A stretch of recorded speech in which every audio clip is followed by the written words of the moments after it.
Professor Bagtan and Dr. Manslave. Yeah.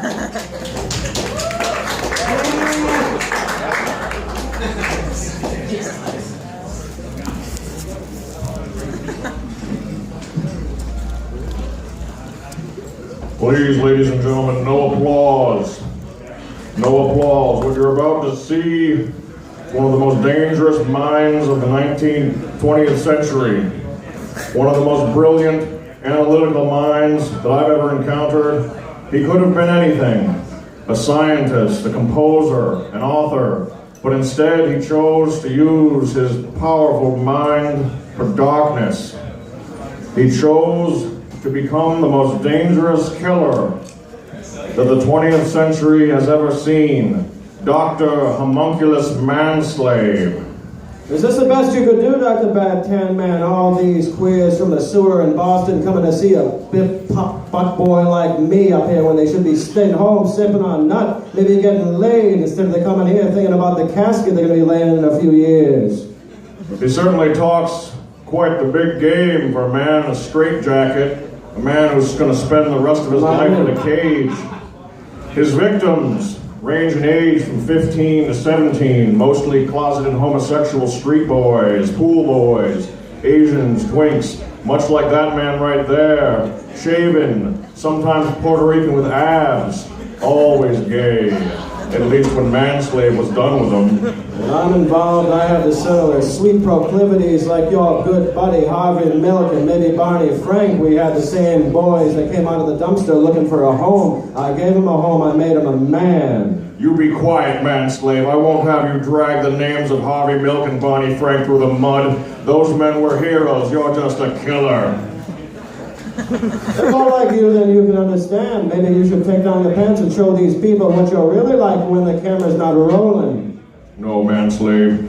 I'm not gay. That's you. You're gay. True enough, you seduced me once before. You made me one of your men. But I've grown since then. I went to the East and I learned the arts of tantric massage, lingam massage, the chakras. You can't get in my mind and wear me like a coat like you once did. You're sick. Sick! I'll show you a few things. I'll put my arm like up your ass and work you like a fucking puppet if you keep on talking like that. How about you talk about the time I met you in New York City? Remember back then before you were across the street over there? You worked for D'Olivera and Morgan. You remember big old Morgan before I made him my man? I was never in New York City, Manslave, and you know it. That's a lie. I wasn't with D'Olivera and Morgan. I was a Santander man. I was in the Santander group. This is what he does, folks. He gets inside your head. He wraps his sickness around like a snake. Don't let him get inside. He preys on weakness. Weak men like you. In your pea coat and your what are those Nike pool shoes? Are those waterproof? You look like GQ Gay Magazine $20 best outfits for $20. He gets inside your mind and he twists himself around. He's sick. You may think you're full of these people over here swinging down their gin, but you were never with the Santander group. I met Jimmy Santander before I made him my man. You remember him before he left this fucking world? No, I can't remember. The details are hazy now. You remember he was 26 and maybe you were 27. Remember you were my student back in the school of hard knocks, hard cocks, power bottoms, hard cocks. Oh, I'll have to try. I see you're starting to remember the games we used to play. I'm going to ask you a question real quick. Why don't you tell me about your father, huh? Hey, I got a question. Did your father ever abuse you? That's rich, Manslave. But I remember now, victim 27 was William or Joshua or something like that. It wasn't Morgan. Morgan was after. You made him kill himself in front of his family. Well, maybe he had a wife, but that was behind closed doors in the end. He was with me, and you would have been friends with him before you were with Morgan. But nothing. Jimmy Santander's dead as a doornail just like him, and I'll play you a game. I'll sit in your face and show you what a real man feels like.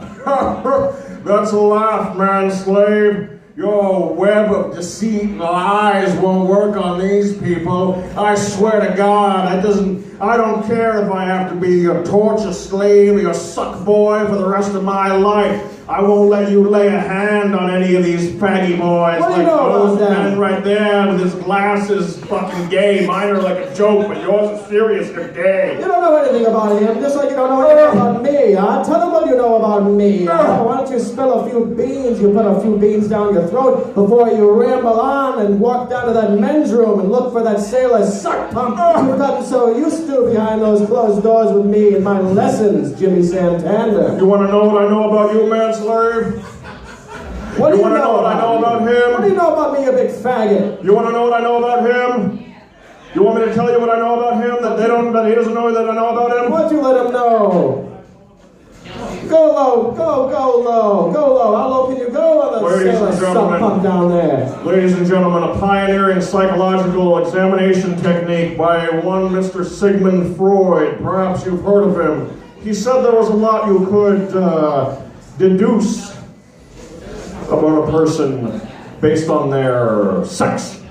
Maybe you could learn a little bit about sex yourself, but I'll tell you a little bit about my father. You're huh? gay, Manslave. That's not me. That's you written No, all it's over it. not. That's your middle name, G-A-Y, for gay. That's you. No. That's right, almost like my father. He wasn't as gay as you. He worked as a carny. He was a carny. He worked for Records and Murphy in Woonsocket, Rhode Island, 02895 on Diamond Hill. You remember I used to work the tent pole before I moved to the Taj Mahal. I lived in the gutter too with a few boys of my own, maybe a few girls, but they just didn't do it for me. I've got to concentrate. Remember the real details. Your father wasn't a carny. Every time, some new fiction, some new labyrinth for me to get lost in.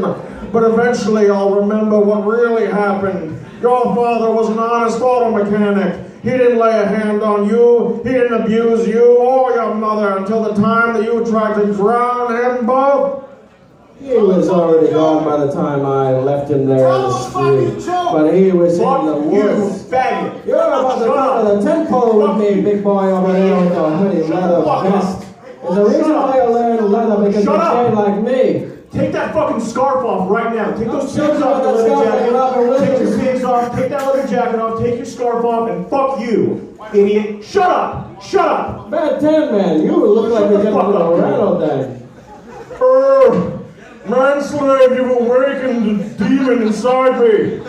Tell him a story about us, huh? Tell him a story if you've got the balls to do it. Story time. That's right.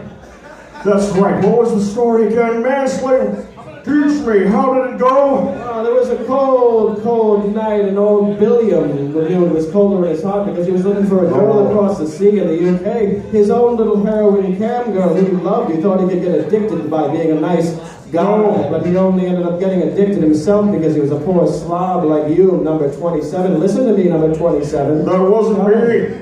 Another big story, another maze for me to get lost in. God damn it, Manslave, your sickness is deep and dark. How can I escape? Oh, that's right. I must remember the Eastern tantric massage, lingam massage techniques that have helped me so many times before. Maybe you should think a little bit more about Jimmy Santana. You used to love him so right until he left this world like a gay. Man, why don't you give me a smoke? Why don't you put me a pipe on that, huh? Give me a little bit of smoke, huh? Very well, Give me a Manslave. smoke. It's been a long time since I've seen my son. It's been a long time since I've seen my son. Give me a little smoke. Oh my God, my son.